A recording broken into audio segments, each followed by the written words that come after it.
नमस्कार, तपाई हाम्रो आफ्नै टेलिभिजन तनहुँ टेलिभिजनको समाचारमा हार्दिक स्वागत गर्दछु। म अञ्जना तिमल सेना नेउपाने। समाचार सुरु गरौं मुख्य खबरका शीर्षकहरूबाट।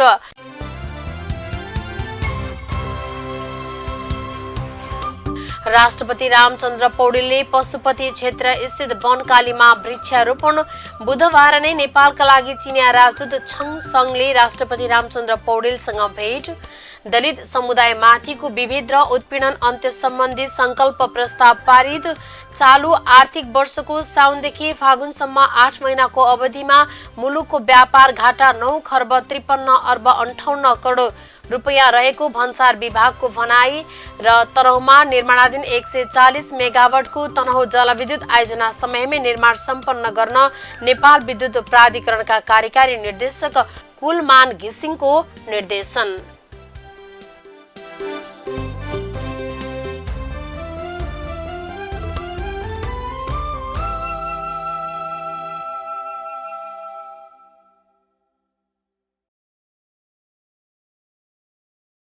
अब समाचार विस्तारमा। राष्ट्रपति रामचन्द्र पौडेलले पशुपति क्षेत्र स्थित बनकालीमा वृक्षारोपण गरेका छन्। उनले बनकाली क्षेत्रमा नागचम्पा फूलको बिरुवा बुधबार रोपेका हुन्। वृक्षारोपण कार्यक्रमका सहयोगी तथा वन मन्त्रालयका पूर्व सचिव युवराज भुसालका अनुसार पौराणिक हिसाबले बुधबार नयाँ वर्ष परेकाले बनकाली क्षेत्रमा वृक्षारोपण कार्यक्रम आयोजना गरिएको हो। नाग देवताको पूजा नागचम्पा सेतो फूलले गरिने तथा नाग प्रसन्न हुने भएकाले बुधबार राष्ट्रपति पौडेलबाट उक्त फूलको बिरुवा रोपण गरिएको उनको भनाइ छ। बनकाली क्षेत्र कृपालु क्षेत्र भएको र नाग देवता नागचम्पा फूलले पूजा गर्दा खुसी हुने भएकाले वृक्षारोपण गरिएको आयोजकले जनाएको छ। गृह शान्ति राष्ट्र शान्तिका लागि लुम्बिनीमा समेत राष्ट्रपति पौडेलद्वारा वृक्षारोपण गरिने योजना रहेको भुसालले जानकारी दिए।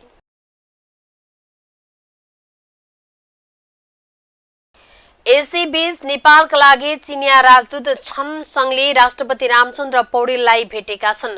बुधबार उनीहरू बीच शीतल निवासमा भेट भएको हो। भेटका क्रममा नेपाल र चीन बीच रहिआएको द्विपक्षीय सम्बन्ध, पारस्परिक हित र चासोका विषयमा कुराकानी भएको राष्ट्रपति कार्यालयले जनाएको छ। पौडेल राष्ट्रपति भएपछि राजदूत साङले पहिलो पटक भेटेका हुन्। पौडेल फागुन 25 गते राष्ट्रपतिमा निर्वाचित भएका थिए। दलित समुदायमाथिको विभेद र उत्पीडन अन्त्य गरी सामाजिक, सांस्कृतिक, आर्थिक, राजनीतिक समानता, समृद्धि र सामाजिक न्याय सुनिश्चित गर्ने सम्बन्धी संकल्प प्रस्ताव पारित भएको छ। राष्ट्रिय सभाको बुधबारको बैठकले अहिले भइरहेका कानूनहरूको प्रभाव कार्यान्वयनका लागि सरकार जिम्मेवार बनाउनका लागि संकल्प प्रस्ताव पारित गरेको हो। सांसद भुवन बहादुर सुनारले दलित समुदायमाथि भइरहेको विभेद र उत्पीडनहरूको अन्त्य गरी सामाजिक, सांस्कृतिक, आर्थिक, राजनीतिक समानता, समृद्धि र सामाजिक न्याय सुनिश्चित गर्न तत्काल गर्नुपर्ने 19 बुँदे व्यवस्थाहरू सहितको संकल्प प्रस्ताव प्रस्तुत गरेका थिए। सो प्रस्तावमाथि छलफलपछि राष्ट्रिय सभाले पारित गरेको थियो। छलफलमा उठेका सवालहरूमा प्रधानमन्त्री पुष्पकमल दाहालले जवाब दिएका थिए। त्यसपछि प्रधानमन्त्री दाहालले नै सो संकल्प प्रस्ताव पारित गर्न सदन समक्ष प्रस्तुत गरेका थिए। बैठकले सर्वसम्मत रूपमा सो संकल्प प्रस्ताव पारित गरेको हो। सो संकल्प प्रस्तावमा हाल संविधान र कानूनमा व्यवस्था भए बमोजिम छुवाछुत वा भेदभावजन्य कार्यलाई गम्भीर सामाजिक अपराध मानी दोषीलाई कारबाही गर्ने र पीडितलाई उचित क्षतिपूर्ति भराउने व्यवस्थाको प्रभावकारी कार्यान्वयन गर्न, राज्यका सबै निकाय र संरचनामा दलित समुदायलाई समानुपातिक समावेशी सिद्धान्तको आधारमा सहभागी हुने व्यवस्था गर्न, दलित समुदायका विद्यार्थीलाई प्राथमिकदेखि उच्च शिक्षासम्म छात्रवृत्ति सहित निशुल्क शिक्षाको प्रबन्ध गर्ने र प्राविधिक तथा व्यावसायिक उच्च शिक्षामा विशेष व्यवस्थाका लागि तत्काल कानूनी व्यवस्था गर्नुपर्ने उल्लेख छ। त्यस्तै दलित समुदायका एकल महिला तथा बालबालिकालाई स्वास्थ्य र सामाजिक सुरक्षा प्रदान सम्बन्धी तत्काल कानून निर्माण गरी लागू गर्नुपर्ने, संविधानमा व्यवस्था भए बमोजिम भूमिहीन दलितलाई एकपटक जग्गा उपलब्ध गराउन र आवासविहीनलाई बसोबासको व्यवस्था गर्ने कानूनको प्रभावकारी कार्यान्वयन गर्नुपर्ने तथा दलितहरूको गरिबी न्यूनीकरणको लक्ष्य सहितको नीति, कार्यक्रम र बजेटको व्यवस्था गर्न र दलित विकास दशकको योजना सहित कार्यक्रम ल्याउनुपर्ने विषय समेटिएको छ। चालू आर्थिक वर्षको साउनदेखि फागुनसम्म 8 महिनाको अवधिमा मुलुकको व्यापार घाटा 9 खर्ब 53 अर्ब 58 करोड रुपियाँ बराबर रहेको भन्सार विभागले जनाएको छ।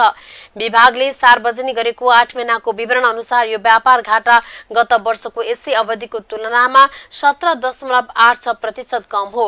गत वर्ष यसै अवधिमा 11 खर्ब 60 अर्ब 98 करोड रुपियाँ बराबरको व्यापार घाटा भएको थियो। समग्र आयात नै घट्दा व्यापार घाटामा राहत मिलेको हो। 9 महिनामा कुल 10 खर्ब 58 अर्ब 38 करोड रुपियाँ बराबरको वस्तु आयात भएको छ भने 1 खर्ब 4 अर्ब 79 करोड रुपियाँ बराबरको निर्यात भएको छ। आयात गत वर्षको सोही अवधिको तुलनामा 19.13% कम हो भने निर्यात 29% कम हो।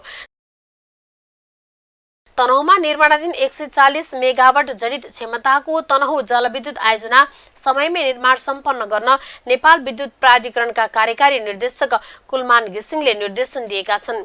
एसियाली विकास बैंक, एडीबी र नेपाल विद्युत प्राधिकरणको उच्चस्तरीय टोलीले जलविद्युत आयोजनाको स्थलगत अनुगमन गर्दै उक्त निर्देशन दिएको हो।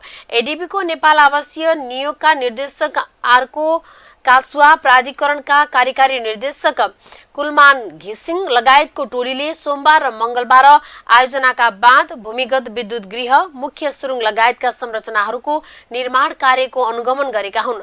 आयोजनाको प्याकेज 1 बाँध र हेडबक्स, दोस्रो प्याकेज 2 विद्युत गृह, मुख्य सुरुङ तथा सम्बन्धित उपकरणहरू र तेस्रो प्याकेज दमोली भरतपुर 220 केबी प्रसारण लाइन निर्माणमा संलग्न आयोजना व्यवस्थापन, निर्माण व्यवसायी परामर्शदाताहरूसँग छलफल गरी निर्माण प्रगति, निर्माणमा देखिएका समस्या लगायतका विषय छलफल गरेको हो। प्राधिकरणका कार्यकारी निर्देशक घिसिङले निर्माणमा देखिएका समस्या समाधान गर्न सक्दो सहयोग गर्ने प्रतिबद्धता जनाउँदै टोलीले आयोजनालाई तोकिएकै समयमा सम्पन्न गर्न निर्देशन दिए। आयोजनाको समग्र निर्माण 2083 जेठभित्र सक्ने लक्ष्य राखिएको छ।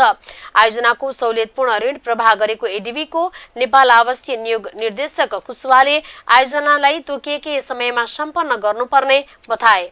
मुख्य रूपमा प्याकेज 1 को निर्माण महत्वपूर्ण तथा चुनौतीपूर्ण देखिएकाले निर्माण विधिमा ध्यान दिई उपकरण तथा जनशक्ति थप गर्नुपर्ने आवश्यकता देखिन्छ उनले भने।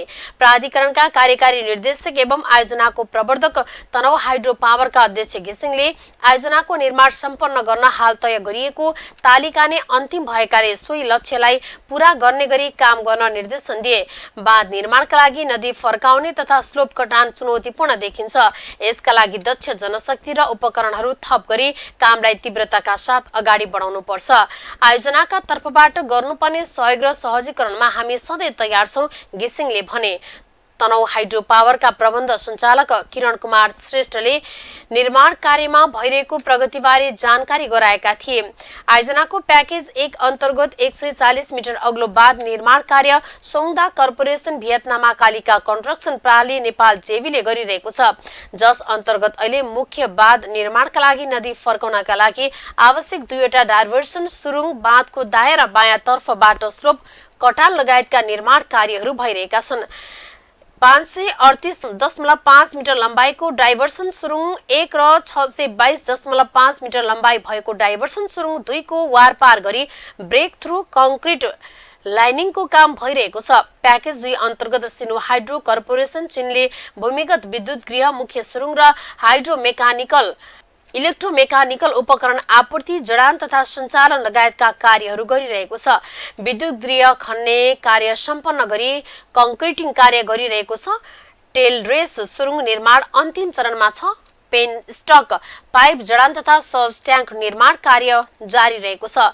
1456 मिटर मुख्य सुरुङ मध्ये 790 मिटर खन्ने कार्य सम्पन्न भएको छ।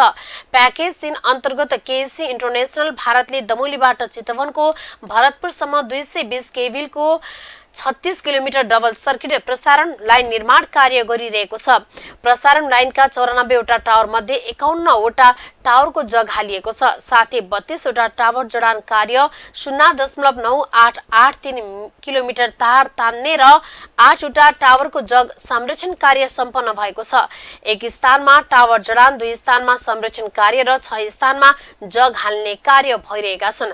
आयोजनाको कुल लागत प्रसारण लाइन, ग्रामीण विद्युतीकरण तथा निर्माण अवधिको ब्याज समेत 50 करोड 50 लाख अमेरिकी डलरका लागि एडीबीले 15 करोड, जापान अन्तर्राष्ट्रिय सहयोग नियोग जाइकाले 18 करोड 40 लाख, युरोपियन लगानी बैंकले 8 करोड 50 लाख र नेपाल सरकार, नेपाल विद्युत प्राधिकरणले 8 करोड 60 लाख डलर बेहोर्ने गरी वित्तीय व्यवस्थापन गरिएको छ। ब्यास नगरपालिकाको नियमित बैठकले ब्यास 8 बाहुन पोखरा जन्मेका रामचन्द्र पौडेल नेपालको राष्ट्रपतिमा निर्वाचित भएकोमा बधाई ज्ञापन गरेको छ।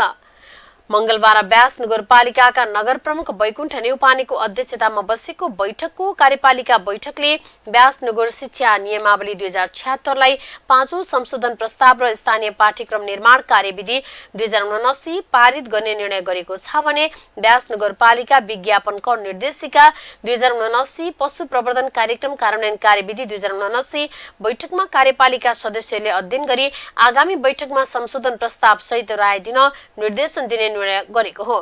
ब्यास नगरपालिका भित्रको फोहोरलाई घर घरबाट छनौट गर्ने प्रक्रिया अघि बढाउने र यस नगरपालिका भित्रको अव्यवस्थित मोटर ग्यारेजलाई व्यवस्थित गर्ने सम्बन्धी प्रस्ताव बैठकमा प्रस्तुत गरिएको र उक्त प्रस्तावहरूलाई अघि बढाउन कार्यालयलाई निर्देशन दिने निर्णय गरिएको ब्यास नगरपालिकाका प्रवक्ता जीवन गुरुङले जानकारी दिए। ब्यास नगर कार्यपालिका र जिल्ला प्रहरी कार्यालय तनहुँका प्रमुख अवधेश विष्ट बीच नगरको विभिन्न सुरक्षा चुनौतीका विषयमा अन्तर्क्रिया गरिएको बताइएको छ। त्यस्तै ब्यास नगरपालिकाको वडा नम्बर 14 को केशवटारमा रहेको कृषि कार्यालयको खाली पक्की भवनमा प्रहरी चौकी व्यवस्थापनका लागि अनुरोध गर्ने निर्णय गरिएको समेत बताइएको छ। ब्यास नगरपालिका अन्तर्गत वडा नम्बर 6, 7, 8, 9, 10, 12 र 14 वडाहरूमा 2079 चैत मसान्तभित्र सार्वजनिक सुनवाई कार्यक्रम गराउन कार्यालयलाई निर्देशन दिएको छ। ब्यास तोस स्थित बैरेनी जग्गा विकास आयोजनाको निर्माण कार्य चैत 9 गतेदेखि शुभारम्भ गर्ने निर्णय बैठकले गरेको छ।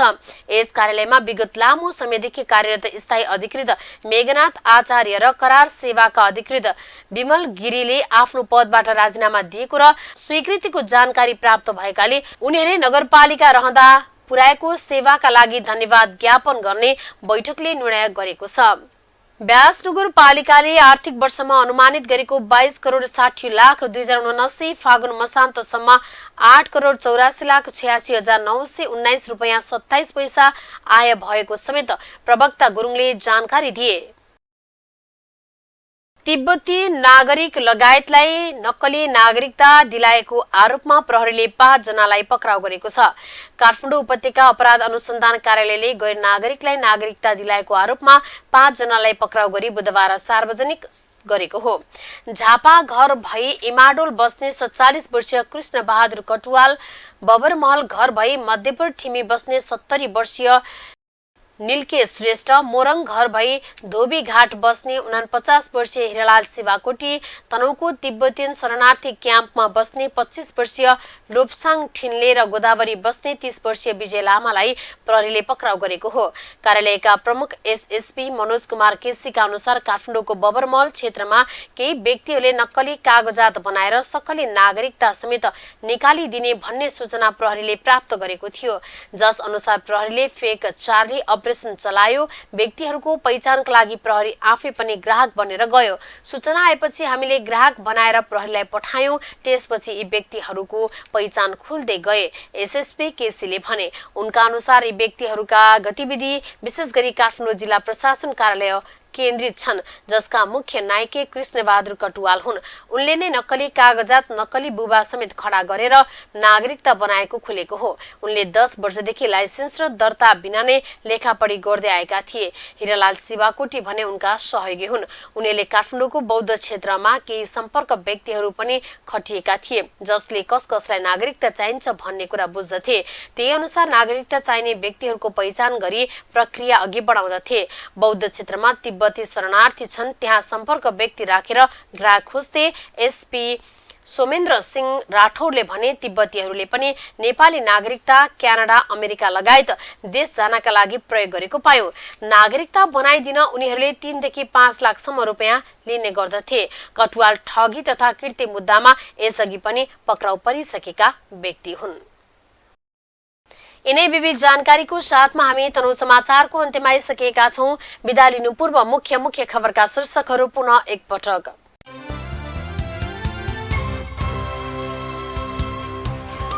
राष्ट्रपति रामचन्द्र पौडेलले पशुपति क्षेत्र स्थित बनकालीमा वृक्षारोपण।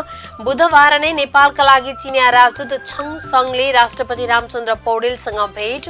दलित समुदायमाथिको विभेद र उत्पीडन अन्त्य सम्बन्धी संकल्प प्रस्ताव पारित। चालु आर्थिक वर्षको साउनदेखि फागुनसम्म 8 महिनाको अवधिमा मुलुकको व्यापार घाटा 9 खर्ब 53 अर्ब 58 करोड रुपैयाँ रहेको भन्सार विभागको भनाई। र तनहुँमा निर्माणाधीन 140 मेगावाटको तनहुँ जलविद्युत आयोजना समयमै निर्माण सम्पन्न गर्न नेपाल विद्युत प्राधिकरणका कार्यकारी निर्देशक कुलमान घिसिङको निर्देशन।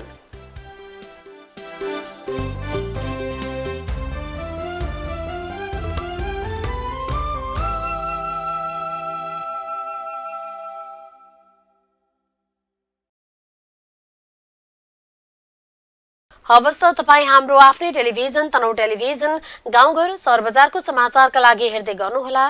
नमस्कार।